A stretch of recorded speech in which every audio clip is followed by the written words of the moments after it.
This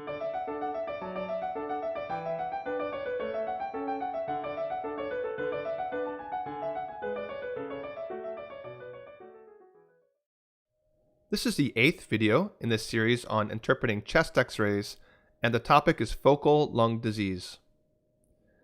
Today's learning objectives are to be able to identify, localize, and describe focal opacities, particularly pneumonia, and to know the varied appearances of pulmonary nodules and cavitations, and their differential diagnosis.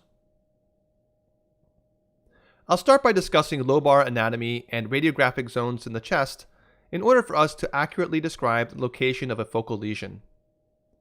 Some of this was originally covered in the second video on normal chest x-ray anatomy, but to very quickly review, the horizontal fissure of the right lung is typically the only fissure that may be visible on the PA view, being roughly horizontal at the level of the hilum.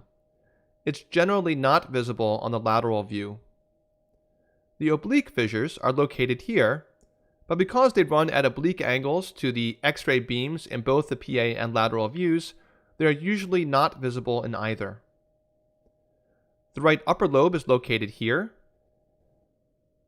and the right middle lobe, most notably making a wedge shape as seen from the side, and the right lower lobe, which not only comprises the most inferior portion of the lung, but most of the posterior surface as well, frequently extending up as high as the aortic arch. And then the left upper lobe, which anatomically would probably be better described as the left anterior lobe, and the left lower lobe, which would be better described as the left posterior lobe. While it's very helpful to identify the location of focal lesions by the specific lobe in which they appear to be located, clinicians frequently interpret AP films without the benefit of a lateral. As you may imagine, it is often not possible to identify the exact lobe when only given one view. Therefore, when only given the front to back view, whether it's AP or PA, one can describe location based on lung zones. There are 4. Anything at the level of the clavicle or above is in the apical zone. The upper zone extends from the clavicle down to the superior aspect of the hilum. The mid-zone includes anything at the level of the hilum. And last, the lower zone is anything below the hilum. Be aware that these lung zones do not correlate with the lung zones numbered 1, 2, and 3 that are discussed within the context of pulmonary physiology, mechanical ventilation, and PA catheter placement. These zones are a completely different concept. So let me now talk about some focal opacities. The first thing to discuss is the distinction between the confusing terms opacity, infiltrate, and consolidation.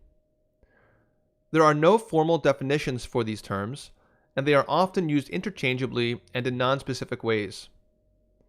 In the most common usage, at least in the US, the term consolidation is reserved for a relatively large, dense, homogeneous opacification, frequently involving an entire lobe.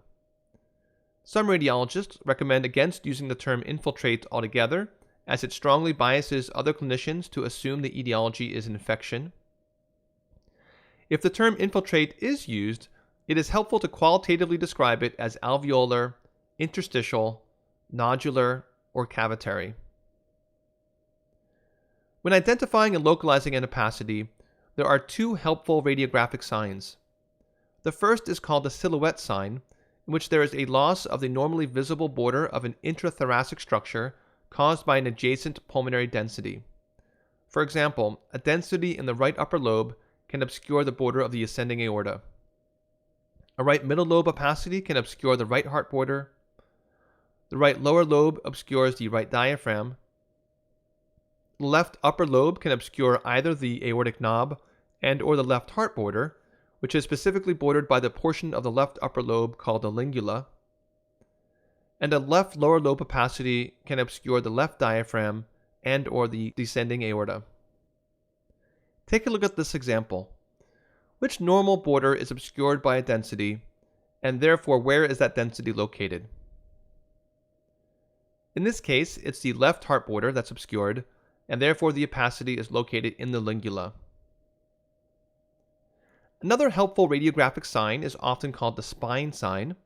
This refers to the presence of an abnormal increase in opacification overlying the spine while moving superior to inferior on the lateral view, suggestive of lower lobe opacities. For example, consider these two lateral films. On the normal film on the left, as one moves superior to inferior along the spine, there is a progressive increase in lucency such that the vertebral body just above the diaphragm is the darkest. In the film on the right, there is an increase in opacification as one reaches the inferior-most two vertebral bodies, just above the diaphragm, suggestive of a lower lobe opacity. It is not possible to tell from the lateral film alone whether this opacity is in the right lower or left lower lobe.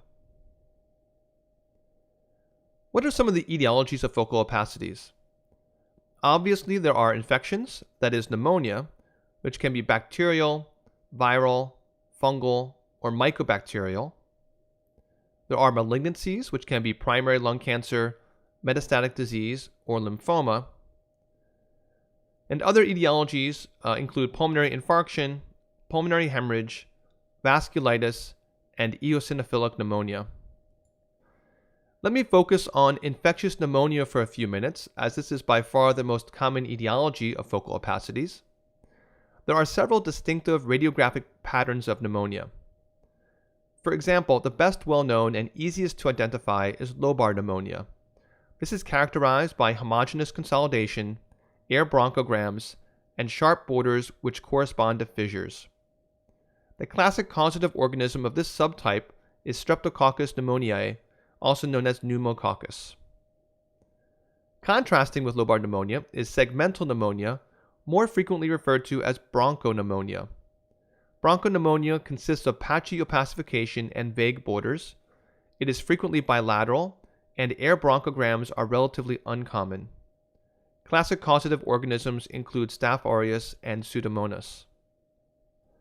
Klebsiella and H. flu are commonly associated with both types.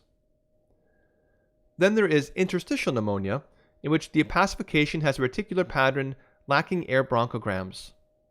Interstitial pneumonia often develops into airspace disease, mimicking the appearance of bronchopneumonia. Typical organisms to cause interstitial pneumonia are mycoplasma, viruses, and pneumocystis.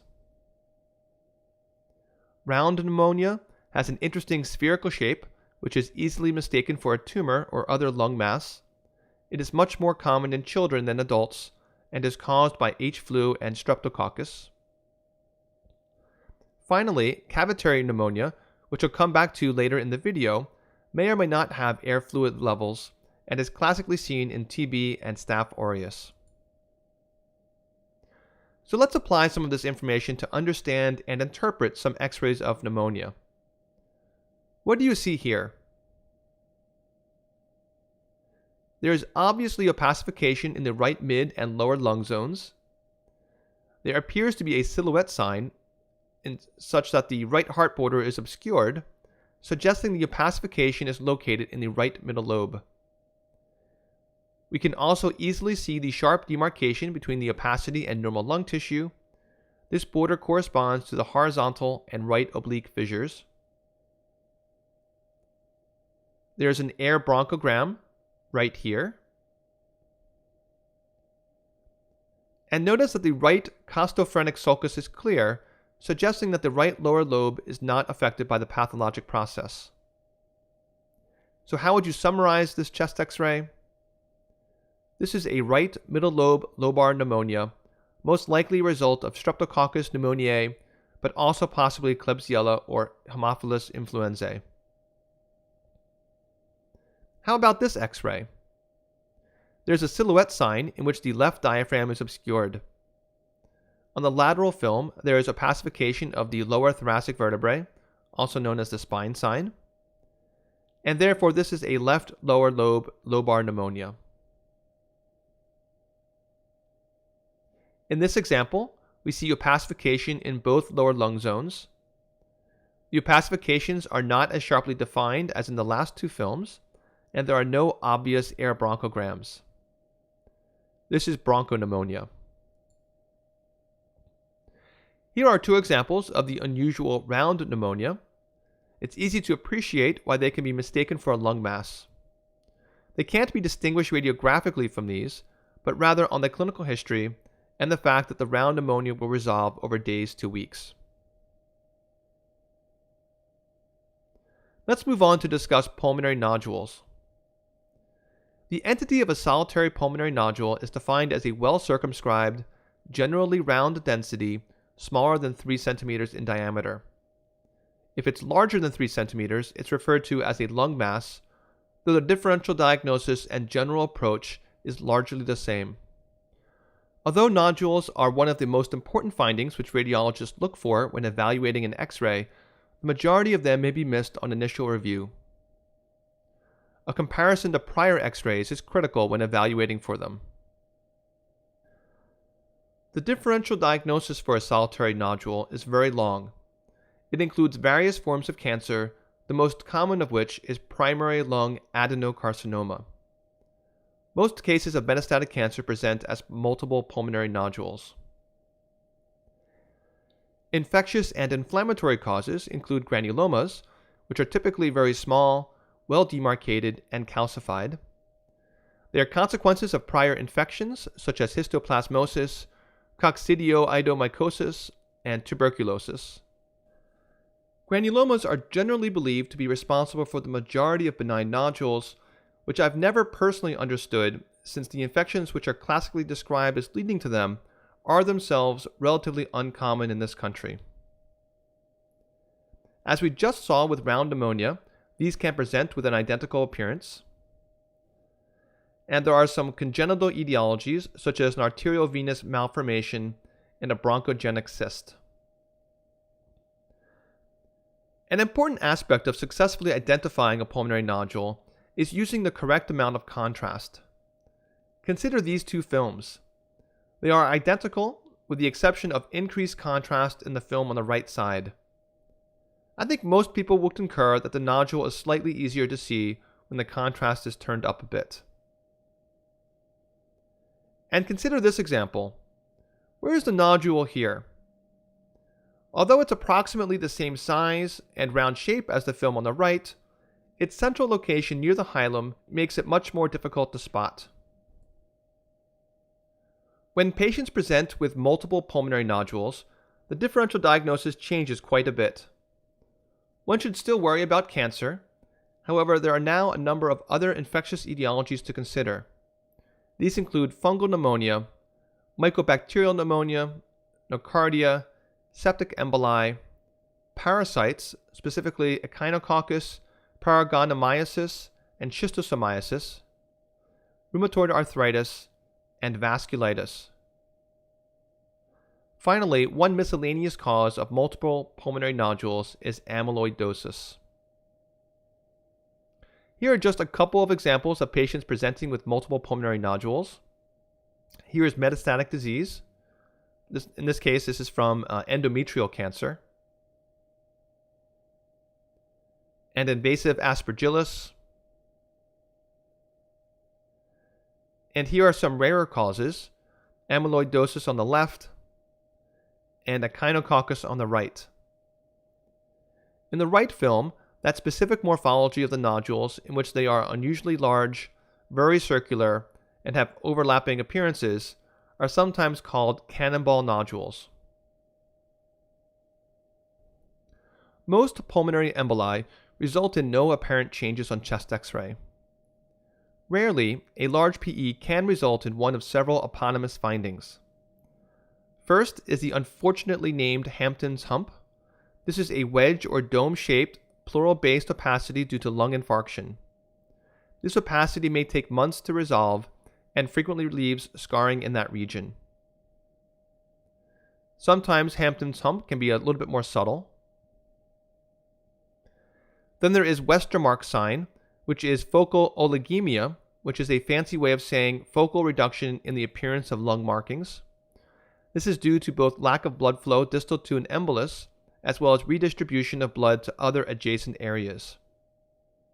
Can you spot the Westermarck sign in this film? Lastly is Fleischner's sign, which is a prominent central pulmonary artery caused by distension of the vessel as a consequence of a large PE. In this case, we can see both Fleischner's sign as well as Westermarck's sign more peripheral to it. The final topic in this video is cavitation. There are many etiologies of a cavitating lung lesion. Pneumonia, most commonly staph, Pseudomonas, or Klebsiella. In this case, the patient has a necrotizing right lower lobe pneumonia due to aspiration. Lung abscess, which is sort of a special and extreme case of cavitary pneumonia. Tuberculosis, one of the most common causes of lung cavitation worldwide. Pulmonary metastases, of which squamous cell carcinoma is the most common to do this. Here is an X-ray of an IV drug abuser with HIV who had septic pulmonary emboli, presumably from right-sided endocarditis. About 5% of pulmonary infarcts cavitate. Here's an 86-year-old woman who actually presented with failure to thrive and amazingly had no acute pulmonary symptoms. A CT angiogram here showed a large central PE. Granulomatosis with polyangiitis, formerly known as Wegener's granulomatosis. Cavitary masses in this condition can be either thin or thick-walled, can be very variable in size, and somewhat uniquely, they can wax and wane over time. Rheumatoid nodules in the lungs can cavitate. And finally, a pneumatocele should be considered, particularly when the nodule or mass is thin-walled and occurs in the aftermath of an acute pneumonia. Patients at this stage can be surprisingly asymptomatic, and pneumatoceles usually resolve over time, provided that appropriate antibiotic treatment for the pneumonia was provided. One cavitary-like process makes sense to also mention here, and that is an aspergilloma. Aspergillomas typically arise within pre-existing lung cavities that become colonized with aspergillus. Like pneumatoceles, these can be surprisingly asymptomatic, but may also be associated with a chronic cough. These are also known as fungus balls. So that concludes this video. The next one will cover both atelectasis as well as lines, tubes, devices, and prior surgeries.